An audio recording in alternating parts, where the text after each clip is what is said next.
Olha, e antes de começar, eu quero aqui anunciar a presença da nossa colega Thaís Oyama, tá com a gente, ela é integrante do programa 3 em 1 aqui, um dos carros-chefes da casa, da Jovem Pan. Ela é a japonesa preferida do presidente Jair Bolsonaro. Japonesa aí, hein?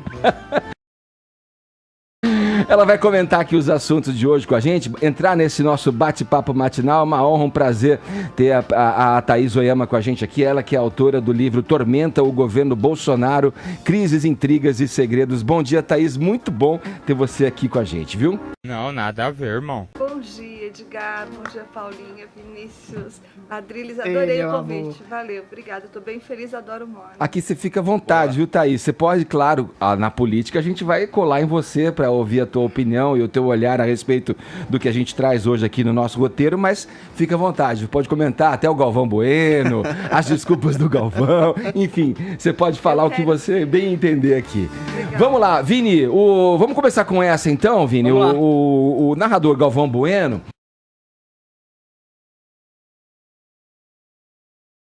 Ó, vamos lá, vamos seguir no Morning Show. Olha, 20 governadores de estado divulgaram uma carta aberta rechaçando a postura e recentes declarações do presidente Bolsonaro. Vamos conferir aqui o que disseram os governadores na reportagem.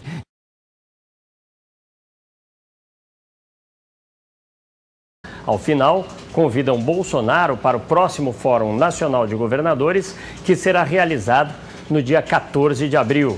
Somente 7 não assinaram a carta: de Goiás, Mato Grosso, Paraná, Rondônia, Roraima, Santa Catarina e Tocantins.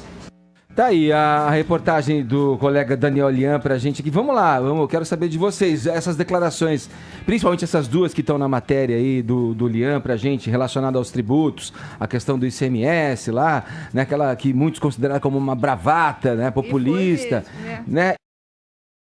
E essa fala agora sobre a morte do Adriano da Nóbrega, a quem interessaria isso? Vamos lá, quero ouvir vocês. Posso falar? Vai lá, Thaís. Então, eu fiquei impressionada com essa união aí que os governadores conseguiram. 20 de 27 é um bastante, tremendo, né? Chega pra lá. É um isso. Tremendo chega pra lá, é um paredão, né? Faltaram só 7, que são, evidentemente, os aliados do presidente. E daí, isso tudo foi certamente consequência desses dois episódios. O primeiro, que eles ficaram muito mordidos com essa tentativa marota do presidente de jogar no colo deles a culpa pelo aumento dos combustíveis. Então, aquela bravata, que era mesmo a bravata, ele dizia: aí eu zero o meu ICMS, todos os tributos federais, e vocês zeram o de vocês. Sendo que, para o governo federal, o ICMS e outros tributos são 2% da receita. E para os governadores, alguns chegam a 30%. Quer dizer, é uma conta completamente desproporcional e era uma bravata, porque nem o presidente, nem o governo federal podem ficar sem isso. Agora, os governadores ficaram, evidentemente, e com muita razão, bem loucos da vida, porque eles não podem ficar com esse ônus enquanto o presidente posa de populista e de gente que não quer, alguém que não quer que o preço da gasolina aumente. Aí agora ele quer jogar um cadáver de miliciano nos ombros do governador da Bahia. Aí acho que eles acharam que era demais. Então, o que eu acho é isso. O presidente abriu uma nova frente aí que é muito perigosa, né? No ano passado foi com o Legislativo. Ele trombou feio com o Legislativo e começou com esse mesmo discurso populista. Ou seja... Com relação à articulação, né? Que o Rodrigo Maia e todo mundo, eles eram o sistema, a velha política, os que não queriam o bem do Brasil. Faz tempo. Mais tempo, né? Ué. Isso ele foi ecoado por toda a tropa de redes sociais lá, o gabinete do ódio todo repercutia esse discurso. Velha política e a gente que não quer o bem do Brasil. Claro que os parlamentares não gostaram disso, é a mesma coisa que está acontecendo agora, coisa parecida está acontecendo agora com os governadores. Então, no ano passado, isso aí pegou muito mal, criou uma grande crise e até colocou em risco a aprovação da reforma da Previdência. Vamos ver se agora, como é que o presidente vai reagir a essa reação muito contundente dos governadores. Se ele vai pegar mais leve, se ele vai ficar mais quieto, ou se ele vai dobrar a aposta. Vamos lá, Adriles. O presidente foi eleito com uma das... suas principais bandeiras, ninguém lembra disso, né? De acabar com o politicamente correto. Eu acho que o Bolsonaro é um sintoma, exatamente aos exageros do politicamente correto, que se embrenham, por exemplo, num certo tipo de diplomacia política que muitas vezes é confundida com hipocrisia.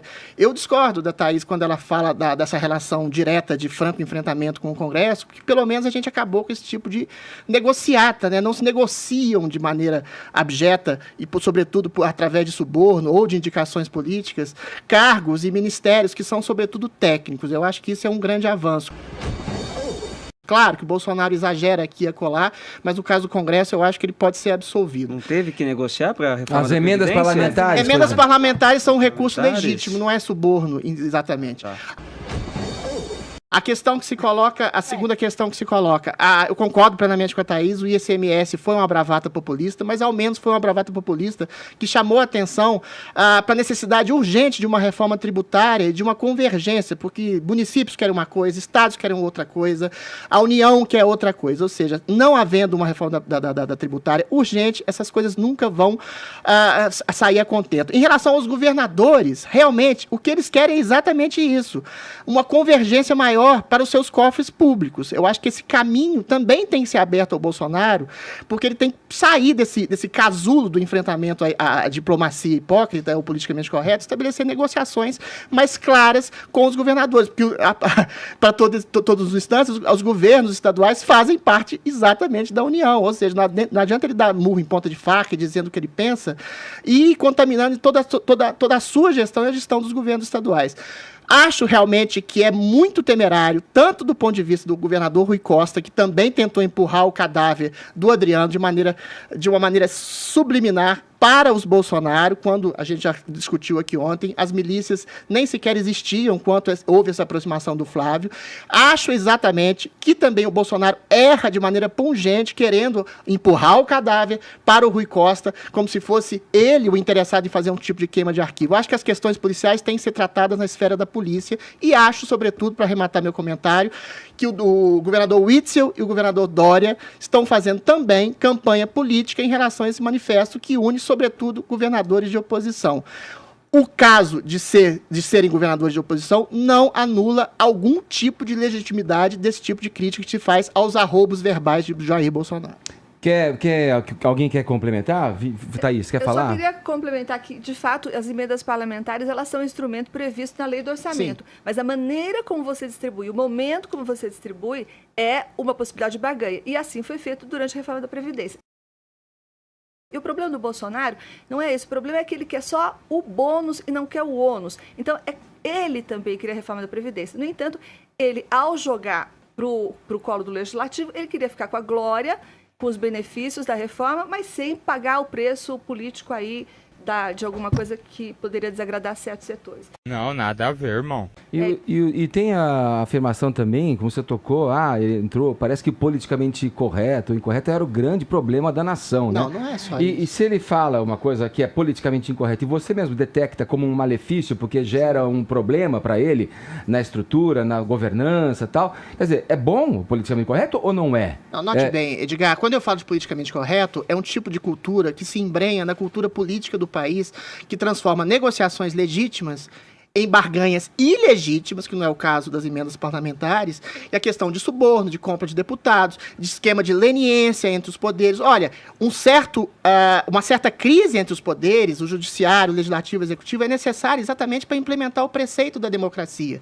Ou seja, se todos se unem em torno a objetivos espúrios, como foi o caso na época do PT, durante os 13 anos de gestão do PT, aí a gente vive um estado de corrupção baseada nas diplomacias e nas barganhas verbais do politicamente correto. Eu estou atacando exatamente o princípio de um tipo de cultura brasileira, política, que é leniente com a corrupção. E uma coisa também que eu acho que é bom deixar claro que criminoso é criminoso, né? Se a gente qualifica agora como miliciano, ele já era criminoso antes. Não, mas antes de aparecerem as milícias. Ele deve estar ali, né? Isso é uma longa discussão. Cumprindo a lei como todo mas na todo época brasileiro. Ele não era considerado miliciano. Então, mas as relações estão aí, são fatos que estão aí. Mas a milícia apareceu depois, Edgar. Então, mas agora chamamos o criminoso específico nesses trabalhos de milícia embrenhados. Edgar, a gente no poder, não pode condenar um político, estabelecer um tipo de favorecimento a alguém que não era criminoso na época que ele foi favorecido. Não?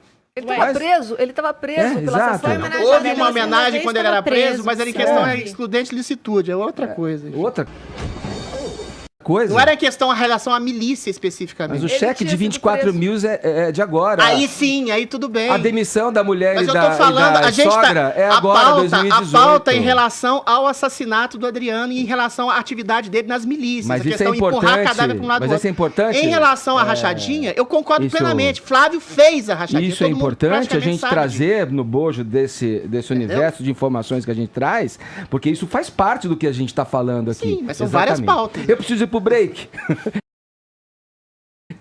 Vamos lá, 11h04, horário é de Brasília. Eu preciso tomar água.